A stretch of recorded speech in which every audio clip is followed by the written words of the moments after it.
I'm Taylor Farrell. I'm going to be doing my reflection video on chapters 1 and 2. Starting with chapter 1. Obviously, my talking points are going to be the theories of development, the nature of development, and a little bit of the lifespan perspective.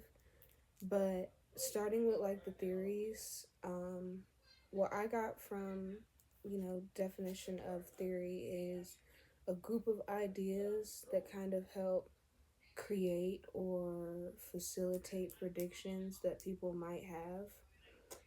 And the theories that they went over in chapter 1 are the psychoanalytic theories, the cognitive theories, and the social cognitive theory.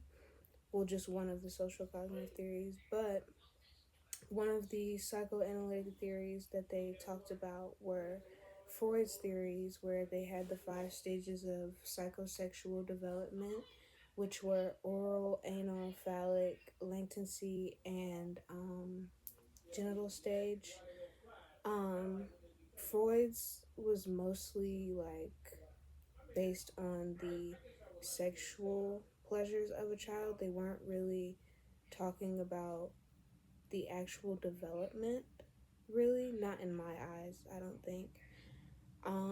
Going on to cognitive theories, Piaget's theory talked about how children go through their development with 4 stages and how they put together their understanding through the 4 stages of the world. And they had sensory motor stage, pre-operational stage, concrete operational stage, and formal operational stage.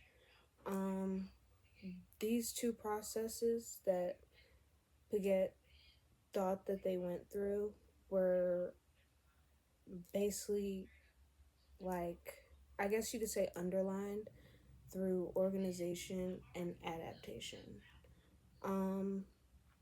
Vygotsky's social cognitive theory was emphasizing how cultural and social interactions help the development of a child or, adults as they go through all of their development.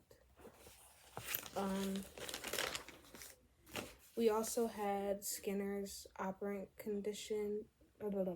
Sorry. You had social and behavior cognitive theories, and Skinner's operant conditioning was a part of that.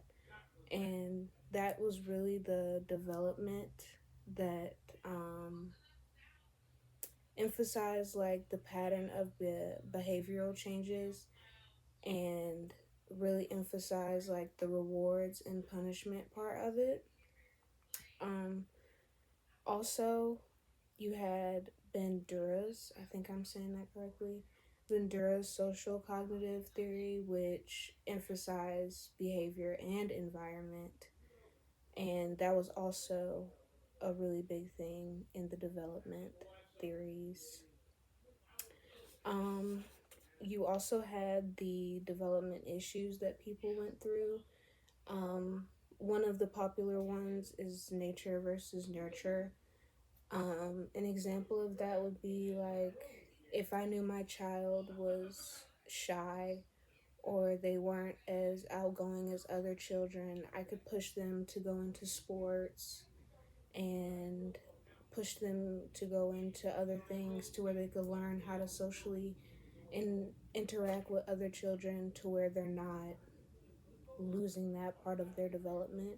That would be considered a nature versus nurture. You also have the significance of age,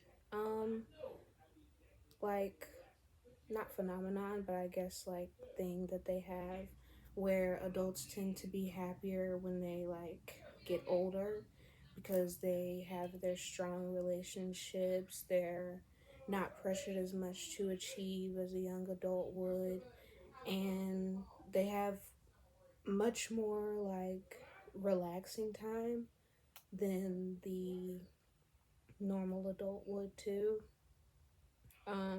This can also tie into like the lifespan perspective where like your development is based on your discipline, your whole lifelong contextual thing. And then life expectancy ties into that, where you have I think the oldest recorded age was 122, if I'm not mistaken. Yeah, 122. And then the US was life expectancy was to be 77. So that's the points from chapter 1 that I took. From chapter 2, where it's talking about the biological beginnings of things, natural selection really stood out to me, which is basically it's really just the bigger individuals, or the species that are best adapted, are the ones that survive more or less, than the ones that really can't adapt don't survive. And then you have the adaptive behavior, which individuals gain that, or organisms gain that, from literally just being in a certain habitat or a certain space where they have to adapt and become, a part of that environment, or they won't survive. Um, and then you have the evolutionary psychology side, where that really emphasizes the importance of adaptation and reproduction, so that we all survive and that the world keeps going